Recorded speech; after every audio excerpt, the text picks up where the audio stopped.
Prefeito de São José de Florianópolis por 2 vezes e hoje senador da República, Dário Berger é o entrevistado Cabeça de Político nessa semana. Ele nos conta um pouco sobre essa experiência em Brasília e também conta por que está fora do jogo da sucessão no governo do estado.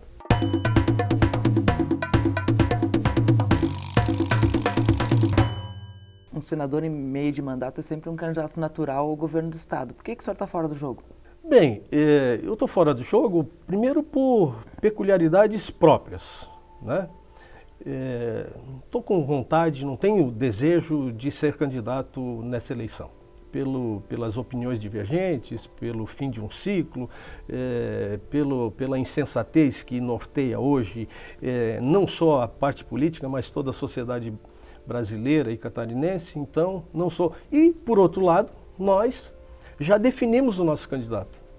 O nosso candidato definido pela executiva do partido, inclusive propusemos agora prévias antecipadas para permitir que o atual prefeito de Joinville pudesse concorrer. Ninguém se apresentou, portanto, essa é uma página vencida. Esse é um fato consumado. Nós só temos um candidato a governador e ele chama-se deputado federal Mauro Mariani. O Eduardo Pinho Moreira, com a condição de governador do estado e podendo ser candidato à reeleição, não é um fato novo? É um fato novo, mas esse jogo, na minha opinião, está batido, porque o próprio doutor Eduardo, que hoje é o governador de Santa Catarina, na reunião da executiva, confirmou seu apoio ao Mauro Mariani. Portanto, só se um fato novo, só se o Mauro desistir da candidatura, o que eu não acredito, porque ele está preparado, ele trabalhou para isso, ele vem mobilizando o partido ao longo desses últimos anos, ele conhece cada canto de Santa Catarina, conhece as peculiaridades municipais como poucos candidatos, portanto ele está entusiasmado e evidentemente que conta com o meu apoio. Em 2016, a política nacional e a de Santa Catarina foram sacudidos pelas ondas de delações de Odebrecht e JBS. O senhor acabou sendo citado numa delação da JBS, em que dizia que o senhor teria recebido 1 milhão para votar em Renan Calheiros e não em Luiz Henrique naquela eleição pela presidência do Senado. Como é que o senhor avalia essa situação? Então, eu avalio isso como o maior absurdo de todos os tempos e de toda a história, entendeu? Primeiro que eu fui o discípulo número 1 do Luiz Henrique. Eu fui o primeiro voto do Luiz Henrique. Eu fiz a campanha com o Luiz Henrique. Entendeu? Eu comuniquei o presidente do Senado à época, que era o senador Renan Calheiros, de que com a entrada do Luiz Henrique no páreo, eu não poderia, de forma alguma, deixar de apoiá-lo. O que eu fiz. Tanto é que, em represália à minha atitude, eu fiquei, inclusive, sem gabinete em Brasília. Eu fui para um bunker lá no início da minha gestão, e só depois, então, consegui um gabinete. E o meu gabinete, se você perceber, é o último gabinete. É aquele que sobrou, aquele que ninguém queria. Numa demonstração de que isso não é verdadeiro, jamais aconteceu, portanto, é uma página virada. Como é que o senhor acha que vai ser essa eleição sem Luiz Henrique? A primeira eleição estadual sem Luiz Henrique articulando? Se o Luiz Henrique estivesse aqui, certamente o PSD teria honrado o compromisso que tinha com o PMDB de apoiar o PMDB nas eleições de 2018. O que, sinceramente falando, eu acho isso uma injustiça, uma indignidade muito grande. O PSD, que foi apoiado pelo PMDB, principalmente o senador Raimundo Colombo, para senador, né? Para governador e para a reeleição de governador. Seria muito natural e lógico, e quando a gente foge à lógica, a probabilidade de dar errado é muito grande.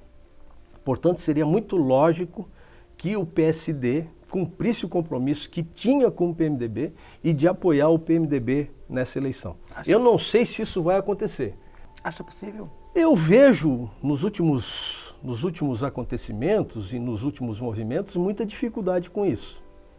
Mas eu acho que seria justo essa retribuição por tudo aquilo que o PMDB fez pelo PSD. O PSD hoje, sinceramente, com todo o respeito, só existe em função do PMDB. Se não fosse o PMDB, e se não fosse essa coligação, e se não fosse a eleição do Colombo, o PSD seria um partido menor do que é hoje, certamente. Então incorporou como? No governo. Apoiado por quem? Pelo PMDB. Por quê? Porque eles tinham compromisso, eu participei disso, você sabe disso, nas entrevistas, se você buscar a história disso, você tem conhecimento disso, que tinha compromisso com o Luiz Henrique e com a cúpula do PMDB de o PSD em 2018 apoiar o candidato do PMDB ao governo do Estado. Se o Luiz Henrique fosse vivo e tivesse saúde, e que pena que não tem, e que não está aqui com a gente, certamente o Luiz Henrique poderia ser o candidato e naturalmente esse pessoal estaria todo com o Luiz Henrique.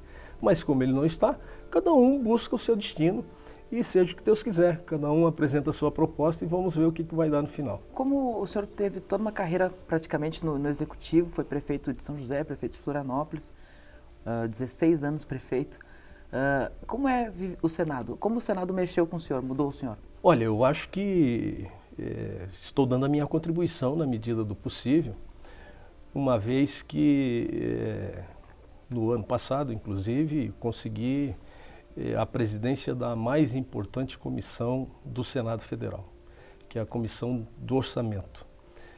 E tive a oportunidade de fazer um trabalho de buscar recursos para Santa Catarina como nunca na história de Santa Catarina isso aconteceu.